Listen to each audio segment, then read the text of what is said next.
William Hill, the home of betting. Second day of Cheltenham, Queen Mother Champion Chase Day. We'll get to that. Starting us off, of course, is the Neptune, one of my favourite races of the whole week. And in this, I have one of the most impressive novices I've seen for quite a few years. It's Orton. I put him up at the start of the year as a horse to follow, and I see no reason to get off that bandwagon now. He basically has been umming and ahhing over which race to run him in, but they've landed in this race, and it is the most prestigious for him, rather than the Albert Bartlett on the Friday. He pulls hard, this horse, and his jumping's been awry, but he's going to have Ruby Walsh back on him, and he's an absolute monster. No problems with the ground whatsoever.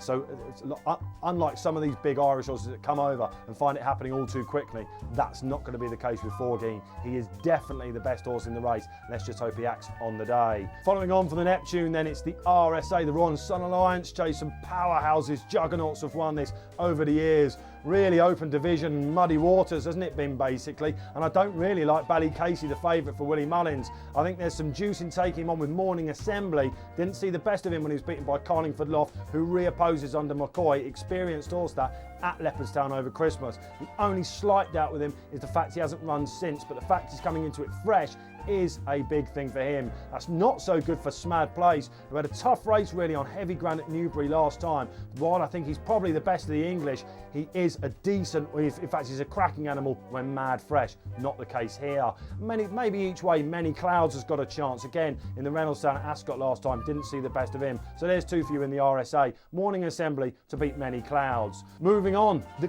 Coral Cup, a real minefield here, but I'm going to go for one that's been laid out for it all season. He got a little sighter in at the track back in November, and that's the Irish-trained Bayan. And he's basically trained by Gordon Elliott, who won this in 2011 with Carlito Brigante. He's on a really tasty mark this. If the horse that beat him that's probably going to reoppose, Sametigal, that was back in November. He's off a much higher mark now, and he's been dropped actually for that run, Bayan. Handicap wise, if he can just sigh through the pack, he worked at Leopardstown the other day, worked really, really well. Bayan in the Coral Cup. Feature race of the day, the Queen Mother Champion Chase, and the story of the season, this, isn't it? No Sprinter Sacra. And basically, in his absence, Sire de Grue has been mopping up, and so impressive he was at Ascot last time out, where he allayed any problems about the stiff finish. I don't necessarily buy into the fact that he's not at his best around Cheltenham, but there are mitigating circumstances to think he won't quite be at his peak Ascot performance last time. Why? He's had a hard season, more to the point. I think this is something like his 5th race. I'm not worried about him going left-handed, as I said, but the quicker ground doesn't make him so impressive, quickens the others up. And there's one horse in here that's a potential fly for him, and he's the each-way play. It's Captain Conan, who, if you go back last season, easily beat Sire de Grue over the course and distance when the ground was half decent. He's obviously got to bounce back from his Tingle Creek run, where he saw the backside of Sire de Grue, but the vibes are very, very strong.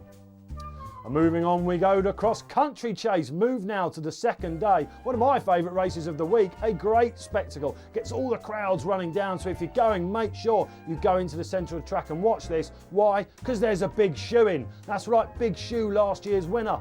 Warmed up for this with a cracking run at Panchestan over the banks. He was beaten that day by Love Rory.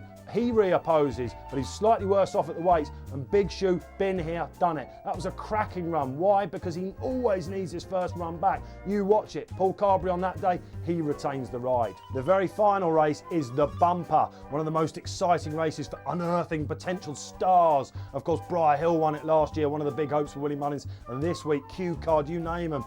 Dungweeb, they're all in there, aren't there? But I think Willie Mullins, despite the fact he's bringing a big team, his favourite at the moment, Black Hercules, a talking horse on the preview nights, is one to be against. I'm worried about quick ground for this horse, and come Wednesday, it certainly could be riding on the far side. I like Mullins' other horse, Shane's Hill, for example, and also Philip Fenton has a horse called Value at Risk. He's exactly that, around about 14 to 1. Fenton, of course, won it with Dungweeb. There's your wrap on the second day.